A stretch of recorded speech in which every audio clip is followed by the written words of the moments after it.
Bienvenue encore sur votre chaîne Proximité Web TV dans votre émission de santé. Aujourd'hui, nous sommes dans le quartier Ondogo, plus précisément à la polyclinique aux soins des Colombes avec Madame Dombi. Madame Dombi, bonjour. Bonjour. Merci encore de nous accueillir. Je vous en prie. Alors, déjà, Madame Dombi, vous êtes psychomotricienne. Oui, c'est ça. Entend-on par psychomotricien? C'est quoi un psychomotricien? Alors, un psychomotricien, c'est une personne qui s'occupe de la rééducation des troubles psychomoteurs. Donc, je vais me permettre de définir la psychomotricité, qui est en fait une discipline paramédicale qui se fait sous prescription médicale. Donc, ça veut dire que pour faire des séances de psychomotricité, il faut d'abord consulter un médecin qui fait une ordonnance pour pouvoir effectuer ces séances. Donc, cette rééducation consiste à travailler les fonctions motrices de la personne. Donc, ces fonctions motrices sont travaillées en fonction du ressenti de la personne au niveau psychique, au niveau émotionnel, au niveau de son vécu. Donc voilà en gros ce que c'est la psychomotricité. Donc c'est quoi exactement son rôle? Alors le rôle du psychomotricien, c'est d'établir ce lien et de veiller à l'équilibre entre les différentes fonctions psychomotrices qui existent chez l'être humain. Donc dans ces fonctions, on retrouve les capacités motrices, donc la capacité à se mouvoir, à bouger, les coordinations, les capacités d'équilibre, l'attention, la concentration, la mémoire. Donc il y a plusieurs éléments autour qui permettent aux personnes de pouvoir effectuer des mouvements, effectuer des gestes. Et voilà. Alors, c'est quoi déjà un trouble psychomoteur et à quel moment parle-t-on de trouble psychomoteur? Donc justement, le trouble psychomoteur, ça va être ce déséquilibre entre les différentes fonctions que j'ai citées. Donc ce déséquilibre, il peut être multifactoriel, ça peut être dû à quelque chose de génétique ou une atteinte neurologique. Donc il y a plusieurs étiologies autour de cela. Mais le trouble psychomoteur, ça va être vraiment ce déséquilibre qui va empêcher la personne de pouvoir utiliser ses fonctions et pouvoir effectuer tous les gestes qu'il veut. Donc, je peux vous donner quelques exemples des troubles psychomoteurs. Il n'y a pas de souci, allez-y, on est là pour ça. Alors, donc, il y a plusieurs types de troubles. Il y a les troubles psychomoteurs qu'on retrouve sans atteinte neurologique, ça veut dire que la personne n'a pas de lésion particulière, mais par contre les neurones dysfonctionnent et ce qui fait qu'il y a des troubles qui se créent. Donc par exemple, on a ce qu'on appelle les troubles du neurodéveloppement. C'est des troubles qui vont apparaître dans l'enfance, dans la petite enfance, en général de 0 à 6 ans. On commence à observer ces troubles-là. Et dans ces troubles, on a par exemple le trouble développemental de la coordination. Donc là, ça va concerner des personnes qui vont avoir du mal à bouger. Ces personnes vont être maladroites. Elles vont souvent se cogner, elles peuvent avoir des difficultés à utiliser leurs mains, la motricité fine. Donc l'écriture par exemple va être compliquée. Il y a aussi des personnes qui vont avoir des troubles de l'attention, de l'hyperactivité, donc elles vont beaucoup bouger, difficulté à se concentrer quand il y a du monde, ou alors qui vont être plutôt rêveurs. On a aussi le trouble de l'autisme, donc là ça concerne des personnes qui ont du mal à rentrer en interaction. Donc ça veut dire qu'ils ont des difficultés à communiquer, à interpréter les réponses des autres, à interpréter la réponse au niveau des émotions, qui vont avoir des hypersensibilités auditives, donc ils vont souvent se boucher les oreilles parce qu'il y a trop de bruit, alors que pour la normale, il n'y a pas forcément de bruit. Donc il y a plusieurs troubles autour des troubles du neurodéveloppement, mais on retrouve aussi des troubles psychomoteurs dans les pathologies du vieillissement. Donc souvent quand on vieillit, on va avoir du mal à marcher. Donc on va avoir des troubles de la marche qui apparaissent, des troubles de l'équilibre. On peut retrouver ça aussi dans les maladies mentales. Les personnes qui sont dépressives vont souvent avoir un ralentissement moteur. Donc ils vont moins bouger, ils vont être vraiment apathiques parfois.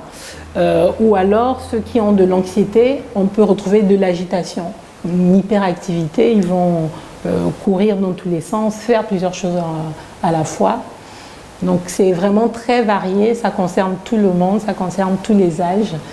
Ça peut concerner aussi des atteintes neurologiques suite à un AVC ou pour des paralysies cérébrales. Donc c'est très très large le trouble psychomoteur. Ah ok, d'accord.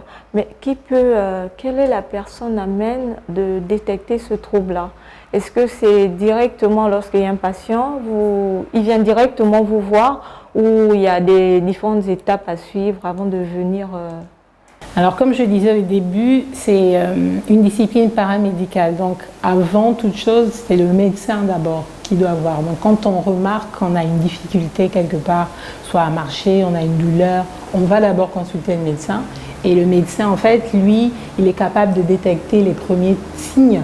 Et s'il voit qu'il y a des désordres au niveau de la motricité, qui a un lien avec les fonctions psychiques, il va recommander un psychomotricien à travers une ordonnance. Donc c'est à ce moment qu'on rencontre pour la première fois le patient à travers une ordonnance qui nous demande de commencer par faire un bilan psychomoteur. Donc le bilan psychomoteur va permettre d'évaluer toutes ces fonctions psychomotrices, évaluer au niveau qualitatif et quantitatif.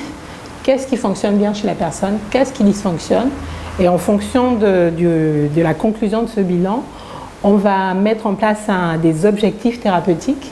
Donc voilà, par exemple, chez cette personne, il y a des troubles de l'équilibre qui ont un impact sur la marche. Bien, on va travailler la marche avec cette personne pendant tant de séances, de telle manière. D'accord. Et donc, c'est vous qui déterminez le nombre de séances que le patient devra avoir avec vous. C'est ça. Après, sachant qu'on ne peut pas savoir à l'avance exactement le nombre de séances qu'il faudra pour arriver à la rééducation. Des fois, on n'a pas de résultat, mais on peut estimer par rapport à notre expérience. Parce que chaque personne est différente, chaque personne va réagir différemment en fonction du protocole de rééducation qu'on va proposer. Mais c'est une estimation. D'accord. Souvent, quand il n'y a pas de résultat, comment ça se passe dans ce cas? Quand il n'y a pas de résultat, il y a tout un travail au niveau psychologique pour ne pas décourager le patient et aussi les personnes qui sont autour, les aidants. Et puis des fois, on peut faire une pause si ça traîne vraiment. Mais après, ce qu'il faut savoir, c'est qu'on ne guérit pas vraiment d'un trouble psychomoteur. Donc ce qu'on essaie de faire, c'est de proposer des adaptations. On rééduque au maximum de ce qu'on peut, de façon à ce que la personne se sente à l'aise dans son environnement et qu'elle arrive quand même à exister, à faire ce qu'elle peut. Surtout quand il y a des atteintes neurologiques, des personnes qui ont un handicap, ils seront toujours handicapés. Voilà. Donc est-ce qu'on peut prendre l'exemple des personnes qui ont eu un AVC? Les personnes qui ont eu un AVC, donc ça va dépendre de quand est-ce que l'AVC a été pris en charge. S'il a été pris en charge rapidement, on peut facilement mettre en place la rééducation et récupérer le maximum des fonctions. Mais parfois, il y a des séquelles. Et il y a des gens qui peuvent récupérer totalement. Mais parfois, il y a des petites séquelles, mais le plus important, c'est que la personne retrouve une autonomie. C'est vraiment ça l'objectif, être autonome, peu importe son handicap. Ok. Quelle est maintenant c'est vrai que quand vous parlez de ça, on se demande si la psychomotricité n'est pas en rapport avec la kinésithérapie. Parce que quand on essaie un peu d'aborder le sujet, on a l'impression que c'est un peu similaire en fait. Donc c'est des disciplines qui sont très très proches, dans la mesure où le kinésithérapeute va beaucoup travailler les aspects moteurs, ce que nous travaillons aussi. Mais la différence, c'est que le kiné, lui, il va vraiment être axé sur la partie fonctionnelle. Comment doit fonctionner la partie à rééduquer. Et donc le kiné, lui, son objectif, ça va être la fonctionnalité et la fonctionnalité. Donc je prends l'exemple d'une personne qui a des difficultés à marcher, par exemple suite à un AVC, qui a perdu la locomotion, et bien le kiné, lui, il va vraiment travailler la marche. Le psychomotricien, c'est un peu différent. On a toujours cet objectif de la marche, mais on va prendre le patient dans sa globalité. Donc, on va tenir compte des aspects psychiques, des aspects émotionnels, de son vécu, de son ressenti, comment il se sent, comment il ressent le fait de ne pas marcher, est-ce qu'il a envie de marcher, est-ce que la marche est douloureuse. Donc, ce n'est pas simplement marcher, mais c'est vraiment toutes les fonctions qu'il y a autour de la marche. Est-ce qu'il a suffisamment d'équilibre? Est-ce qu'il a suffisamment d'appui au sol? vraiment pour que quand ils sortent de là, ils se sentent vraiment à l'aise et prêts à aller se balader et pas marcher en regardant à gauche, à droite, en ayant peur de tomber. Oui, mais quelles sont les activités que vous pratiquez? Par exemple, une personne qui sort d'un AVC, est-ce que vous avez des objets qui doivent... Alors, donc, le psychomotricien, il travaille avec plusieurs choses. C'est pour ça que j'aime bien la psychomotricité, parce qu'on utilise des médiations. Le support qu'on utilise, une fois qu'on a nos objectifs thérapeutiques, c'est des médiations. Et les médiations, elles sont diverses et elles dépendent du patient.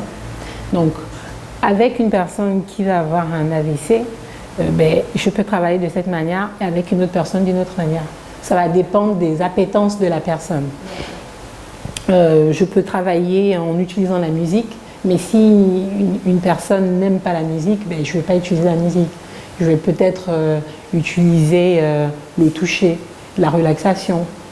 Je peux utiliser la parole, je peux juste parler avec lui. Donc ça va vraiment dépendre. C'est très très varié. Bon, pour vous donner quand même un exemple, parce que peut-être les téléspectateurs s'attendent à avoir quelque chose, pour une personne qui va avoir des troubles de la régulation tonique, donc le tonus c'est la force qu'on met dans nos muscles, donc des fois quand on a un AVC on peut être hypotonique, donc il y a un membre où on n'a plus rien, on n'a plus de force, on peut travailler ça en faisant des mobilisations passives, en faisant des stimulations avec différents objets, avec différentes textures pour pouvoir restimuler la sensibilité de la personne. On peut utiliser un objet doux, un objet plus rugueux, utiliser la main, tapoter. Donc, ça peut être un exemple de choses qu'on peut proposer en prise en charge. Alors déjà, en termes de psychomotricité, quelle est son importance pour l'éducation déjà, plus précisément d'un enfant? Est-ce que l'enfant a besoin de ça ou bien c'est juste réservé aux adultes? Alors c'est une très très bonne question, surtout que la psychomotricité, on en parle beaucoup en pensant aux enfants. Donc c'est une discipline qui est très très très importante pour l'éducation parce que en fait on vit la psychomotricité tous les jours dans nos vies, tout ce qu'on fait, tout ce qu'on dit, ce qu'on respire, comment on marche. Tout ce qu'on fait est en lien avec la psychomotricité. Et un enfant qui va avoir un bon développement psychomoteur, c'est un enfant qui va être plus disponible dans ses apprentissages, dans sa relation aux autres, dans sa relation à lui-même. Dans certains pays comme la Belgique, en maternelle, en crèche, ils utilisent déjà des séances de psychomotricité en préventif. Donc ça vient en support pour vraiment faire en sorte que l'enfant, dès qu'il aille au primaire, il soit armé.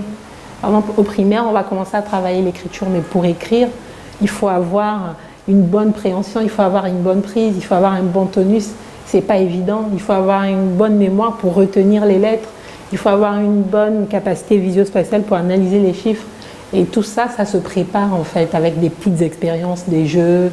Et c'est très très important. Mais est-ce que vous avez déjà eu des patients, des enfants? Et déjà, comment ça se passe pour les séances? Bon, si c'est un enfant qui apprend, si c'est un apprenant, comment ça se passe en fait pour les séances? Est-ce que vous travaillez avec l'établissement, en collaboration plus précisément avec l'établissement ou bien? Alors ça, c'est l'objectif, parce que pour avoir une bonne rééducation psychomotrice, c'est bien que la rééducation soit pluridisciplinaire, c'est-à-dire qu'il y ait plusieurs personnes autour de l'enfant. Donc en général, on a la famille et nous, mais si on peut associer l'école, c'est encore mieux. Parce qu'un enfant qui a des troubles, quand on va travailler, bien sûr, on va essayer de réduire les fonctions qui sont déficitaires, mais le but aussi, c'est qu'il puisse s'adapter à son environnement. Donc son environnement à la maison, mais aussi à l'école. Donc pouvoir interagir avec les enseignants.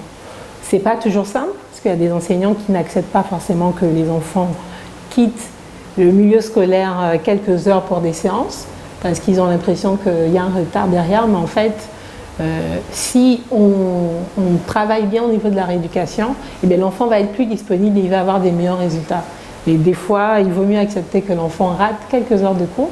Après, on peut faire des aménagements, choisir des matières qui sont moins, peut-être le sport, choisir les matières qu'il peut rater pour ces séances.